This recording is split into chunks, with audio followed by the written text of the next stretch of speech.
spectrum, children who have been diagnosed with things like ADHD, ODD, DMDD. And when we interview parents, we ask them, what would you like to see more of? And the number one response that we get is, of course, a child who will do what they're supposed to do, a child who will take initiative, a child who will follow directions, a kid who can brush their teeth without being asked 50 million times, or having a teenager who cleans up their room without you having to remind them and nag them and do all of these things. So if that's important to you, stick around because we're going to bring you some gold nuggets that you will not hear anywhere else. We are Bonnie and Thomas Leota. Yes, and we have combined experience of almost 70 years in the realm of personal development. Thomas has worked with thousands of kids. In fact, he did a 144,000 calls working as a Nintendo game counselor. And if you want, well, you already know, parents, how often do your kids lose their marbles when they're playing video games? And this is the kind of characters that Tom would help walk through and come out the other side. And I think God blessed you, Tom, with the ability to work with the kids, with the ability to have dyslexia, gives you the opportunity to see both sides of the universe. Basically, you can see forwards and backwards. And talk a little bit about your experience working with the kids before we get into the secrets of how to motivate them. Well, yeah, the kids were very young, all the way up to the adults, which were like big kids. A lot of times they would call and go, I want to help out my son, and he's playing this game. And then after about a minute in, he starts talking in first person. Oh, so you're playing the game, right? But what's happening is that we end up looking to outreach to somebody because we're stuck in what is called Cantville. And they're looking to get into Canville. And if they knew how to get into Canville, they'd already do it. So there's got to be somebody in their life that can help them bridge the gap. And nobody better to bridge the gap than somebody who's already done it before. So how do you motivate them? You show them what you did. Well, right? we're going to get to the points of how to motivate kids in just a few minutes. But first, let's explore what we're actually doing. Let's explore what we have been trained to do as parents, because if you're anything like me, I had a dream that I was going to be the best mom. I was going to raise the best kids because I was going to be so kind and so loving. And I don't know, I was just going to be so close to them that there would be no reason for them to rebel. I was going to be so good, moms and dads, that my kids were going to skip terrible twos and teenage rebellion altogether. So I read all the books and I educated myself on how to be a parent. And I learned about permissive parenting, brick wall parenting, and I learned about what they would call a backbone parent, basically authoritative parenting with rules and boundaries. And we live in a world where we give our kids everything because we want them to have this beautiful life. If that's you, give me a like or give me a comment. Go, yes, I wanted to give my kids this great life. So we work really hard to give our kids everything and then think that we can use timeouts and takeaways and bribes and threats and lectures and talking things through to explain to them why brushing their teeth is important. Are you with me on this? So I did all of these things, but the joke was on me. By the time my kids were between the ages of 6 and 12, they were all being diagnosed with different behavior disorders. And I'm telling you, I couldn't get them to help me with the groceries if I was lying on the sidewalk, passed out. They would just be playing their video games, right? So when I met Tom, the first thing that I noticed is, number one, he used a different language. And number two, his whole intention and the energy behind how he spoke to the kids were different. And I started asking him questions like, where did you learn to talk to kids like this? And where did you learn to talk to kids like this? I know he did 144,000 calls, but where else did you learn to talk to kids like this? Coached Little League Baseball right out of high school, or when I was in high school. Got into the career of Nintendo for 10 plus years. But what was fun was being able to be in the martial arts when I got a chance to earn my first black belt and then start teaching the white belt kids to go from white to black belt, which is really a path of independence. And there was literally thousands of those kids. And so through the whole life, it's always been doing it and then being able to pass on exactly what I did to them so they could do it in their own unique way. That's where I get all the experience from, is because you have to be able to do it in order to actually pass it on to the next person who's asking you for help on how to get there. Yeah. So when we first met, I remember like once I found out you knew how to talk to kids and you had this, special formula, you had this games room, which we'll talk about in a minute. But I remember phoning you the day all four of my kids, and they were ages 6, 9, 11, and 12. They had chores to do. I had left to run an errand. I came back. All four of them were laying all over the couch. And I phoned you and said, "What was that thing you say again when the kids are supposed to be doing something, but they're doing something else?" Hey guys, what should we be doing? So I phone Tom. He gives me this answer. I run to the other room. I go, "Hey guys, what should we be doing right now?" And all four of them, it didn't work as well when I did it as when he did it. So I had to run back to the other room, phone Tom back again, and go, "Hey, I asked them and they all said, I don't know, like a deer in the headlights. Now what do I say?" And he had the answer again. I love it when the kids do this because they always are really good at playing stupid, right? Like, well, I don't know, right? Just playing dumb. But you see, I know you don't know, but if you had to guess, you see, just getting them to think, well, what should we be doing? I know you don't know, but if you had to guess. And Then, then what yeah. happened when you did that? Well, then all four of them went, "Our chores," and they turned the TV off and they got up and they did their chores.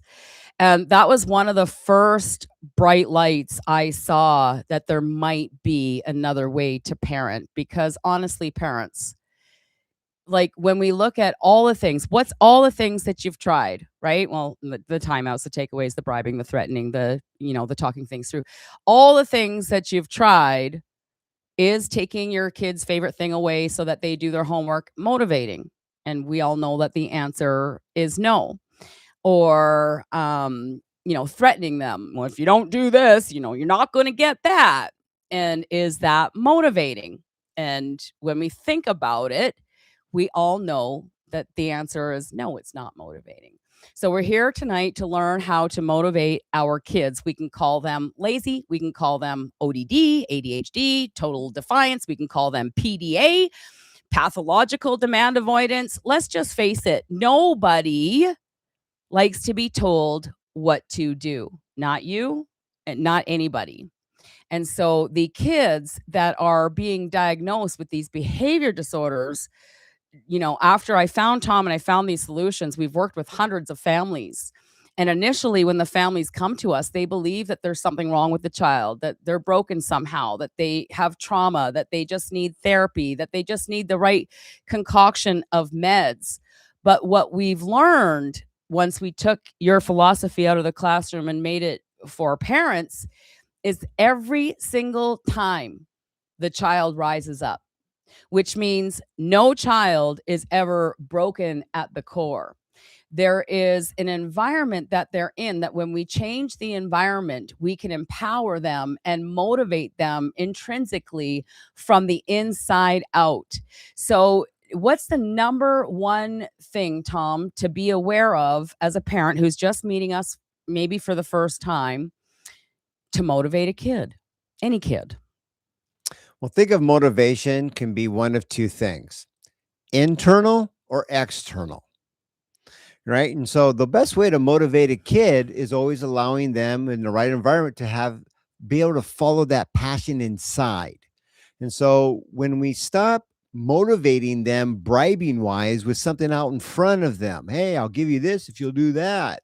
That's all external. So when you're not around, they don't really have any type of drive.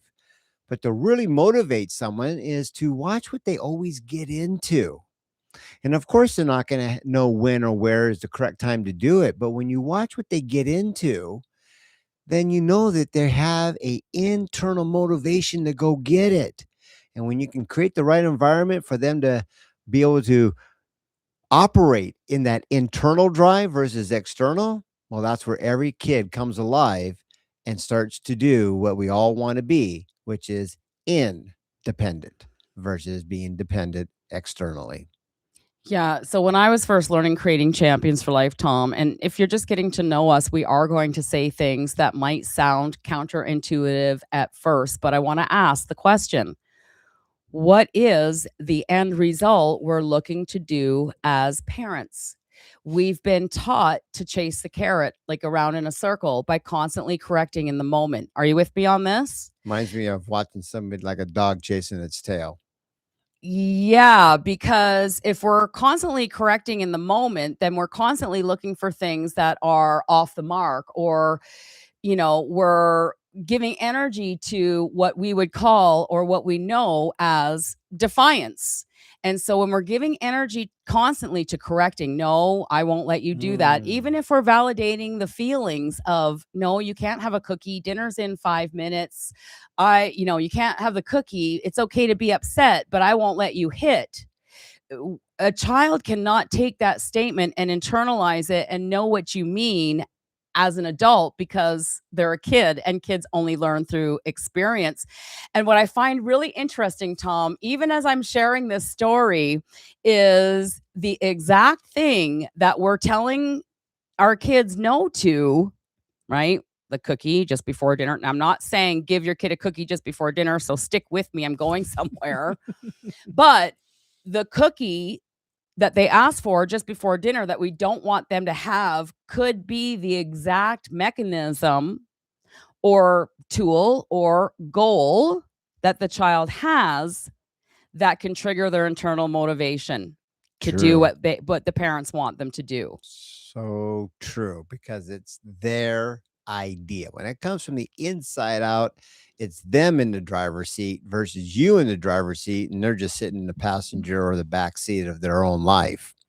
And so the power of what's really internally what they want, if you could start to create the right environment that allows them to pursue it and learn about the good, the bad, and the ugly, and know the truth, the whole truth, nothing but the truth as they prepare to launch out of the nest, then why would we ever want to suppress it unless we've been taught to either always manage and be reactive, which is mainstream parenting. And that's why it's creating everything in the wrong direction called dependency. But when you can let go of that and create the right environment where they can have an idea or a thought or something, and I guarantee you, when it's supposed to happen, like the cookie, or where's the best place to eat the cookie, those are going to be so far off their radar. That's why you're in their life, mom and dad. Yes. If they knew Love this that. stuff, they what do they need you for? And so being able to take a moment and look at them through these eyes of going, they're getting into my markers. That's permanent marker. That's not a whitey's easy to wipe off. You know how hard it's going to be to get that off that door or whatever they write on? Or look who is motivated to start to create an idea that's in their head and bring it into physical form called drawing. That might even be an art class. You see, the situation is exactly the same, but there's two perspectives. One is negative and the other one is positive. Mm, You see, they don't know when and where to use the markers. That's called Captain Obvious when you learn to speak, kid. But if you yeah. knew that, he wants to learn how to draw. Now we can start tapping into those sacred games called monkey see, monkey do, and follow the leader, and eventually graduate to Simon Says, which is always the last one out of the three. Yeah, when you say to your child, "Go brush your teeth," and then they don't go brush their teeth, we see that as defiance, yes? And you often take it personal. Right? And so here's where we get on the hamster wheel that's a little bit backwards, that's going to keep you stuck in this chaotic mess, headbutting with your child like forever. Some families come to us with 18-year-olds or 22-year-olds or 29-year-olds living in a group home and they just never got off that hamster wheel of correcting, threatening, Mm. punishing, taking away, repeat tomorrow.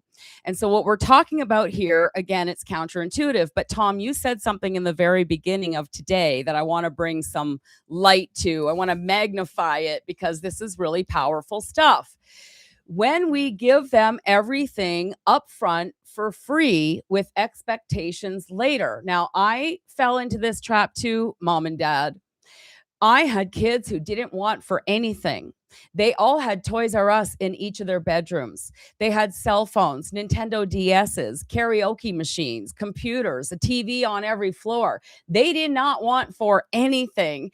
And then I was a success coach in business, and I knew that the number one or the first step to any kind of success was to have a goal and to put it in writing, and that a Mm. goal, something that we don't already have, a new car, a new couch, whatever, a goal is something that gives you a burning desire to push through obstacles. And you know this to be true in your life.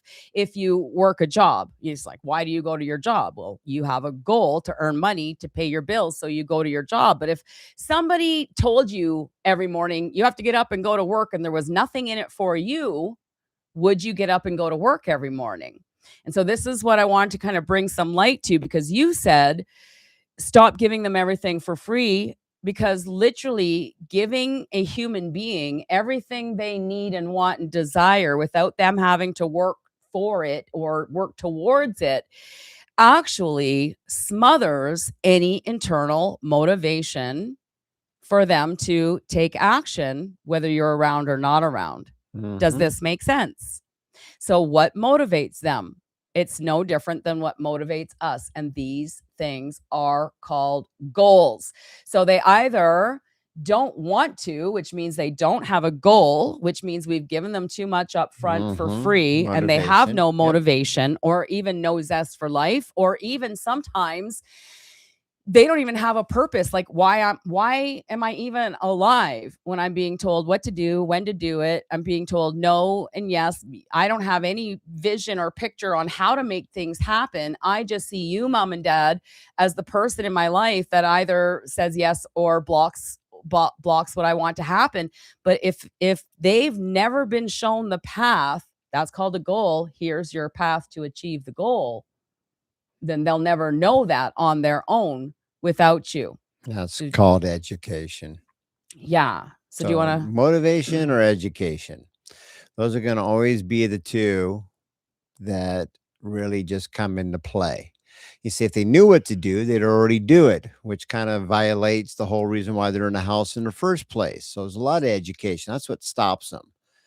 But if you're willing to let go of the person who's the be all do all for whatever personal reason you have, then it gets really exciting. Yeah. Because what if you could have this happen? Okay, mom's in the kitchen. Well, she's got to go to the bathroom soon or she's got to go to sleep. Which one comes first? Well, whatever one it is, I'll hold out the door. You run in and come back out.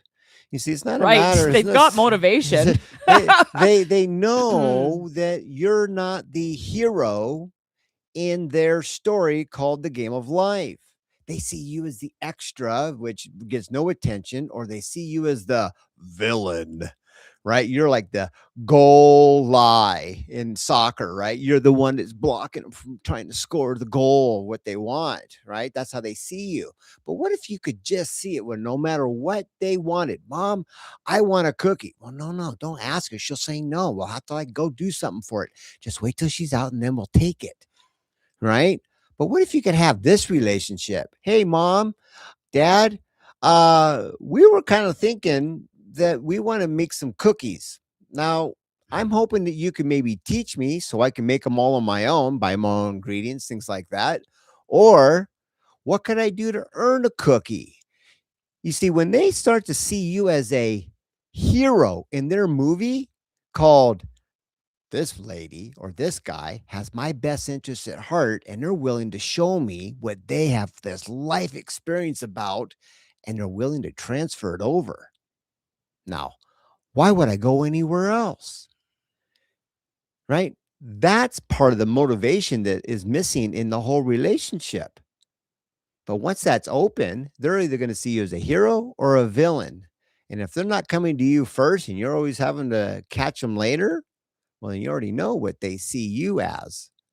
And that's really a big difference, better known as knowing our role as a parent. Yeah. So when we realize that our role is simply one thing, to prepare them for the world, right? To duplicate ourselves so that we can have contributing members of society. That's something that parents tell us all the time. I want my kid to grow up and be a contributing member of society. But when you're operating with a kid who won't brush their teeth, won't get up in the morning and go to school, won't do the things that they're supposed to do, well, we can keep on trying to force them. And that reminds me of the story from Sesame Street. And this is everything when it comes to motivating kids. This story makes so much sense because the wind and the sun have an argument one day about who can get the man to take his coat off faster. Now, obviously, they're not going to be able to come down and explain to the man why he needs to take his coat off. So they're going to have to do it some other way. So the wind says, well, I bet you I can do it faster. So he goes first and he blows and he blows and he blows and he blows as hard as he can. But what does the man do? Right? He grabs the coat and he grabs it and he holds on to it tighter. And then when the sun runs out of, or when the wind runs out of steam, he's got no more energy left and he quits and he gives up and the sun takes over. Well, the sun just needs to shine, doesn't need to do anything, no forced effort to get the man to take his coat off. The sun shines, the man gets hot, and the man takes his coat off. And that's how simple it is to motivate kids when we flip the batteries around and we stop giving them everything for free because we love them and they're cute. What I did, and I told my kids this, was the home welfare system has been shut off. Anything that you guys want to have in your life moving forward, you can make show up by putting in the effort to earn it. And I'm telling you, this one little switch to get like, oh, we're going to go to a movie on Friday night. I'm going to a movie on Friday night. Who would like to come? Let me give you a parent approved plan on how to earn it. Now, if they don't want to come, they're not going to do anything to earn it. And you just saved yourself like $40 taking the kid to a movie, buying his ticket, buying his popcorn, and everything else, like I used to do. I share that story with you because when I started this process, like I said, I had four different kids, four different ages, all dealing with, different issues, but goals motivated all four of them just the same. And I remember my teenage daughter going, "Hey, mom, can't we go back to the way things used to be?" And I answered, "Oh, you mean when I made all the plans, paid for everything, drove you there, you just sat in the chair like the prince and princess of Bel Air and I served you?" And she goes, "Yeah, like that." I'm like, yeah, no, because when I realized that doing that was contributing to you living a mediocre life forever, I decided not to do it. And that's why this topic is so cool and so exciting to actually talk about because life can be so much easier for you, mom and dad. Imagine if your kids earned all of their privileges by themselves, if they had the TV turn on once their homework was done, right? When they had the video game time come on once all their chores were done. When breakfast showed up once they were actually up, bed made, dressed, ready for school, then breakfast shows up. It's a simple formula you've titled This, Then That. Yeah, it's just called order. Basically, I believe, we believe, the whole world should believe is that there's the first law to get into heaven is order. This, then that, right? God has set it up in such a powerful way that if the butterfly wants to actually fly, it's got to do enough wiggling. There's no shortcut. If you help it out, it won't do it on its own, right? Even Yeah. the chicken in the egg has to keep peck, peck, peck, a lot of repetition and focus in the same spot. Why? Because if it can't keep pecking in the same spot where the food is, the chicken's gonna die. You can't just randomly peck around. I mean, every type of obstacle that we set up for them to actually practice is to set up for independence. It's been around since the beginning of time. And so when we can actually do the opposite of give first and hopefully we have something in return, that's bribery. It's against the law for cops and judges, but somehow it's okay for parenting and we're robbing their future. Because if you Yeah. weren't there to bribe them and you cease to exist, do you think anybody outside your family is going to have their best interest of bribing them? I'm thinking slim or none. A prime directive is to prepare them, and that's what's so key. And so I'm not saying parenting's backwards, but you have to just look at what is the result. When you've got kids that are 18 years old and can't kick their way out of a wet paper bag to save their life if you cease to exist for a weekend, what are we doing for 18 years? Well, you're probably listening to Dumb and Dumber. But when we can flip it around and go, well, wait a minute, I'm going to give them food, clothing, shelter. Those are called rights. That's why I love child protective services because they're in place to make sure we got rights. Yeah. But if everything else is a privilege, then we start to identify that skateboard as a goal versus a bribe. And when they can Yes. actually go, oh, I want that. Well, let's talk about it. Can I interview you? What would you put with it? What would you do with it? And they get a chance to actually get everything inside that's cool to them to go, somebody's listening to me. I'm getting attention. There's no deficit of attention. I'm getting attention for what I believe is real and true. And all of a Yeah. sudden, I feel motivated to come back to you again because you just listen. Tell me more. All right. Now, I'm going to tell you the truth, the whole truth, nothing but the truth. You see, that skateboard, somebody made it. That's one way we can make it happen. Or we can trade something for it. That's the old barter system. Or you can just go ahead and buy it. There's your three options. That pretty much covers everything. Now, they probably are too young to make one.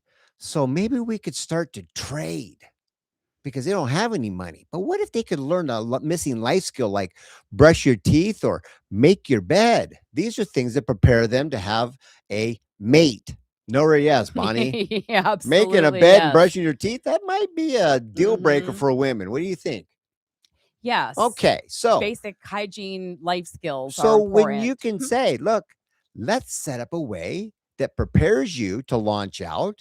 And each time that you practice this, it could actually start making that type of a trade. So instead of please, ooh, well, what could I practice to make it show up as I'm preparing to leave out of the nest? And nothing's cooler than when you have that feeling of, look what I just did all by myself. It's the best drug that God made from the inside that the devil can't give it to us from the outside. And when you can have that go into play, then all of a sudden, how do you motivate them to brush your teeth? Tell them the truth.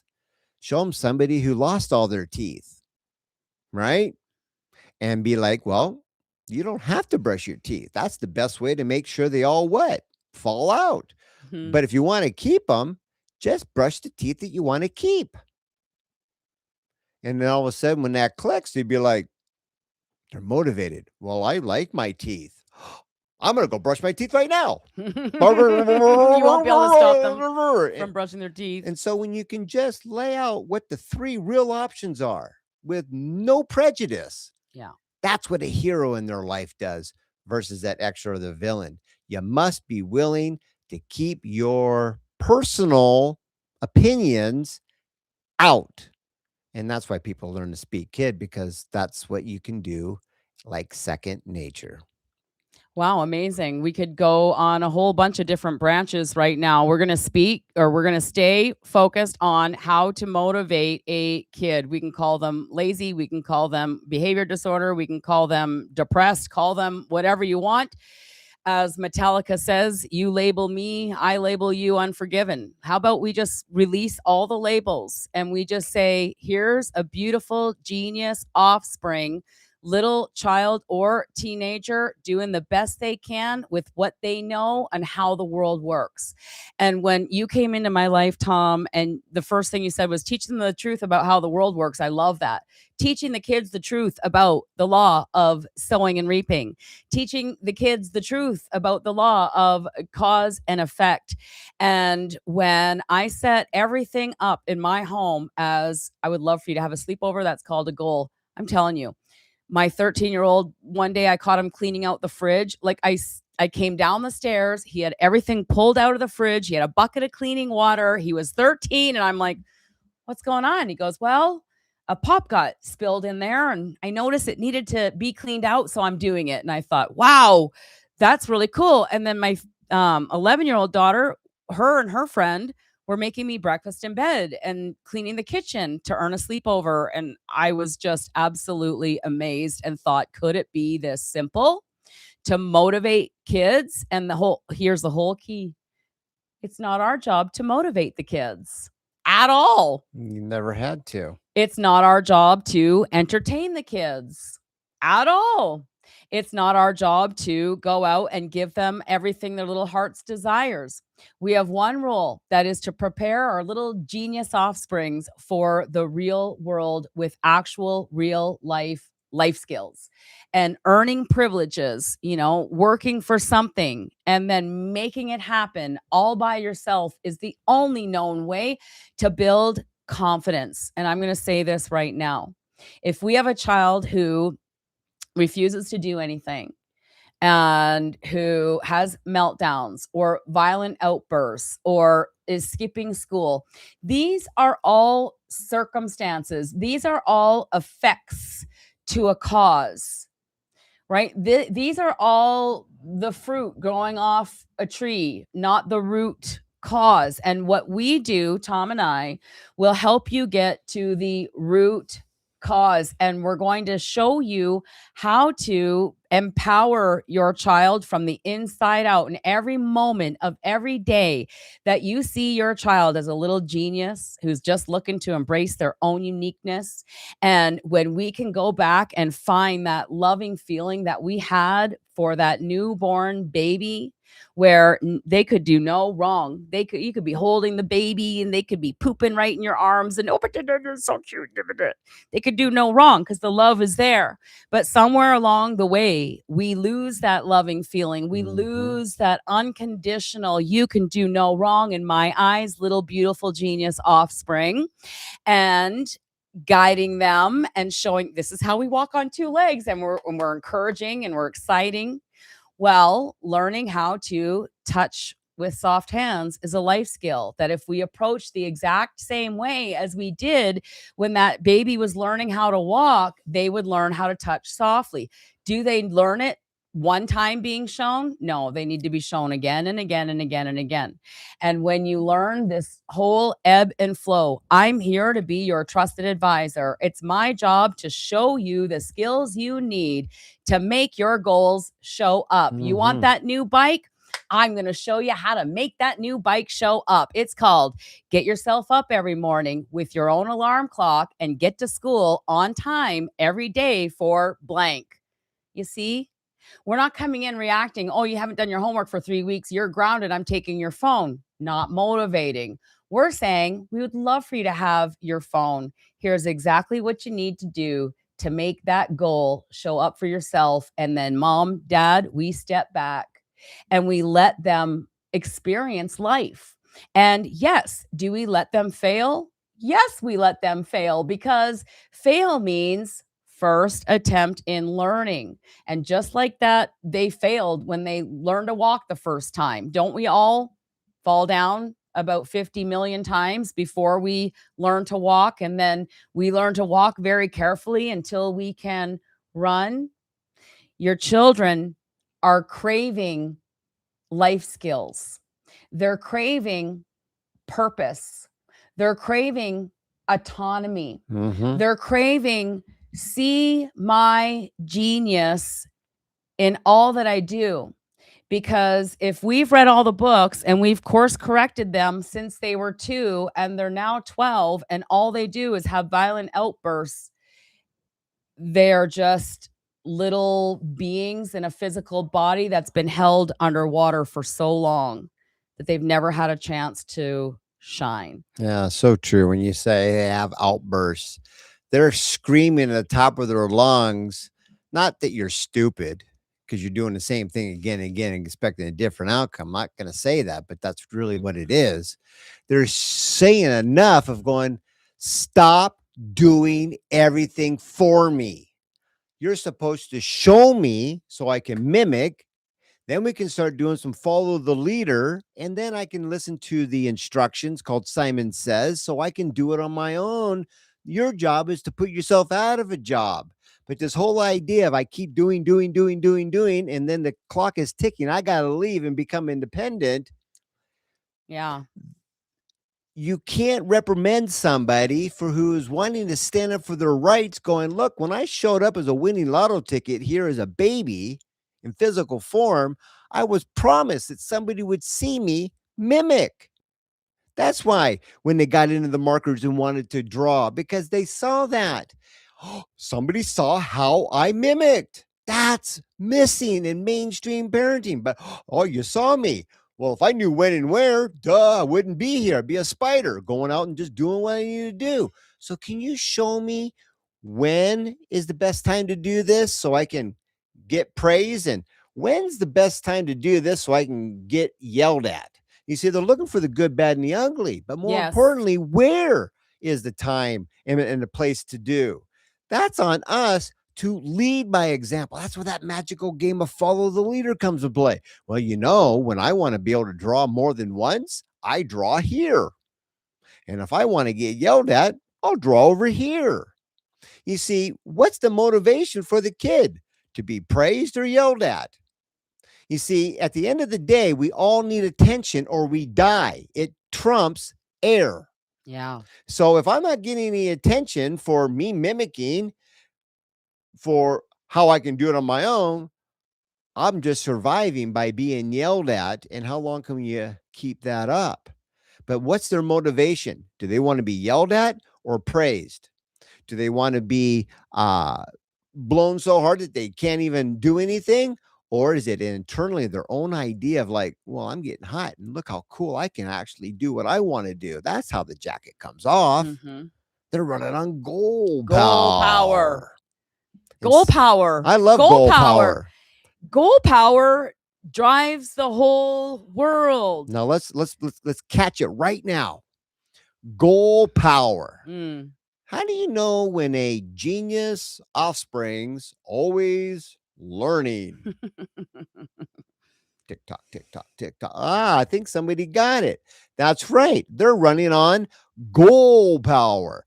Genius offspring's always learning. Yes. Goal power. What else can I do by myself? What is next? What's next? Oh my gosh, there's so many things. I could spend my whole life learning to do new things and things to get better by being in competition with the old part of me that used to be. That way, when they celebrate Happy Transition Day, the regret meter is all the way at 0. And that's part of the game also. I love this so much. So what we're talking about is it's almost like, we need to go into our minds and remove everything we've ever learned about parenting. And we really need to take a step back and just think. You don't have to take our word for it. Think, what are the parenting tools you're already using? And if you take a piece of paper and you write them down, taking things away and threatening and putting him in his room, grounding, whatever, write down everything that you've tried to motivate your kids. And beside each one of those strategies, mark, is this positive or negative? Does it feel good or not good? Does it feel good for your kid when you take away their favorite thing? Does it feel good for you when you have to do that, when you're in a power struggle? So write down every single tool that you have in your parenting toolbox right now and just go plus or minus beside each one. And you're going to see what we're talking about. Because if we're taught by the parenting industry to come in and correct behavior in the moment, constantly, all day long, now you've got the formula. The child does something we don't like, coloring on the wall. We come in, that's negative. We come in with some sort of yelling, threat, take away punishment, negative consequence, right? Isn't this what we've been trained to do? Child takes an action, we come in with a negative consequence. This is always going to equal some sort of negative result. Whatever, stress, chaos, arguing, violence, aggressive, opposition, it's guaranteed. Mm-hmm. But when you turn the formula around and we focus on goal power and we stop providing everything, that write that down. Stop doing everything for my kids. Stop providing everything they ask for, or stop saying no to everything they ask for. Okay. That doesn't mean say yes to everything they ask for. That just means you're there as their big kid, trusted advisor, their mentor. We're here to show our kids how the world works. And when you can validate, I want, I want to go to a movie on Friday. Now you're thinking, well, you haven't done homework in a week and over my dead body. But instead of just saying no, we know the movie is their motivator. Are you with me on this? Give me a like or a comment. Yes, I'm with you on this. The movie is their motivator. What do I want? I want them to do their homework. So a much better, more motivating plan would be, as soon as we get caught up on all of the essays and assignments and homework that's outstanding right now, you may go to the movie.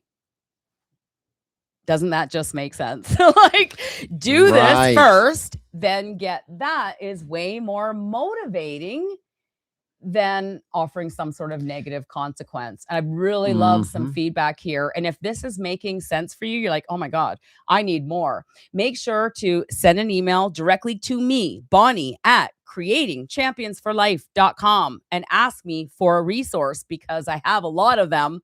Whether you have a toddler or a school age kid or a teenager, I've got a resource for you that can help get you started on a more positive plus positive path, because there's no way to connect with a child by getting on their eye level and lecturing them.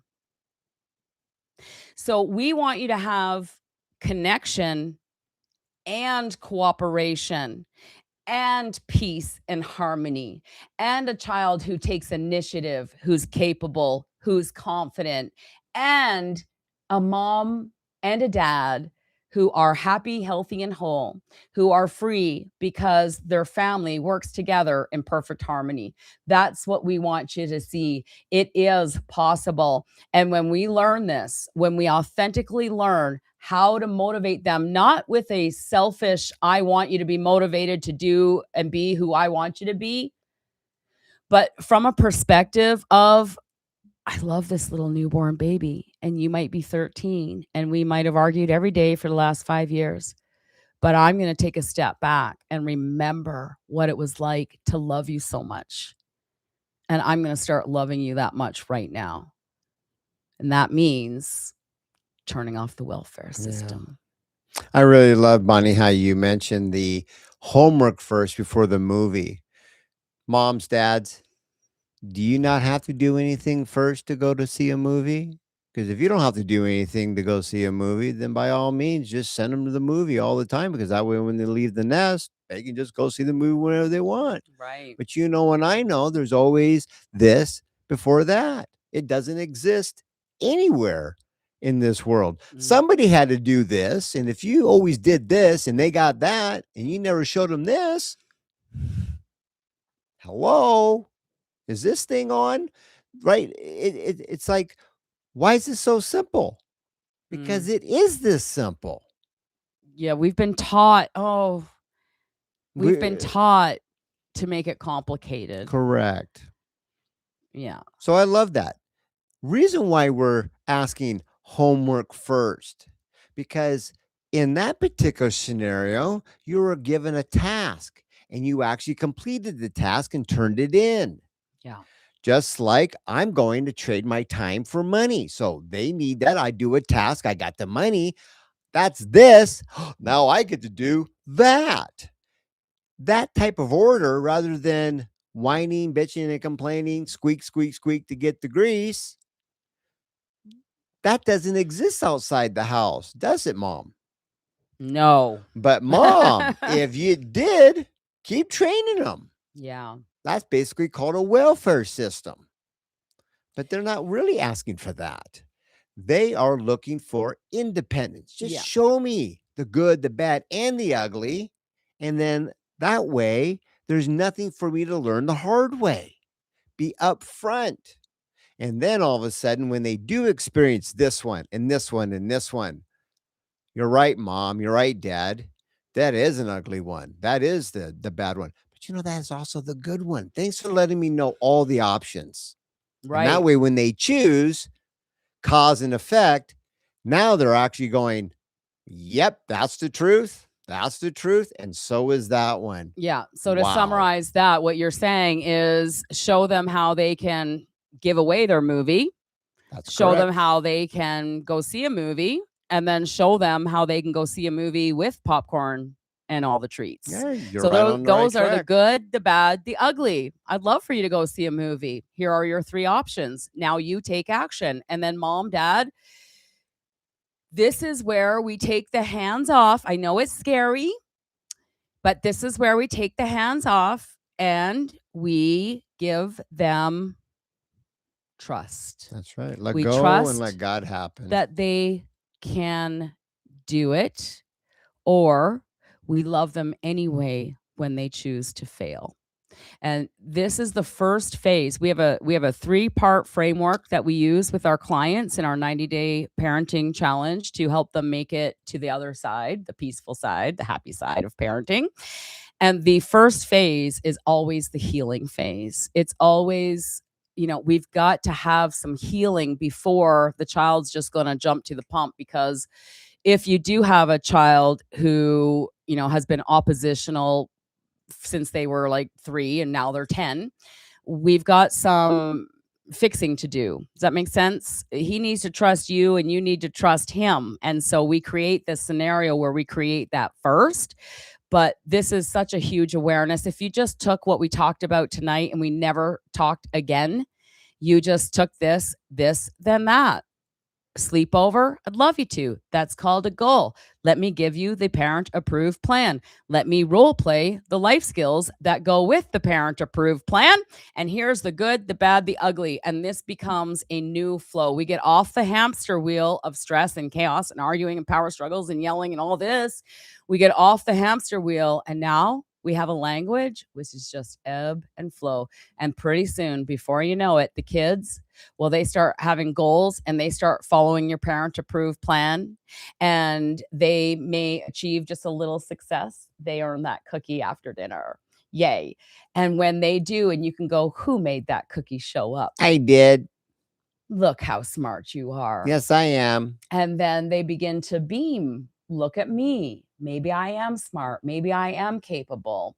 And the biggest side effect that I saw with my kids and that I see with our clients now is that the kids begin to wake up in the morning with a new zest for life.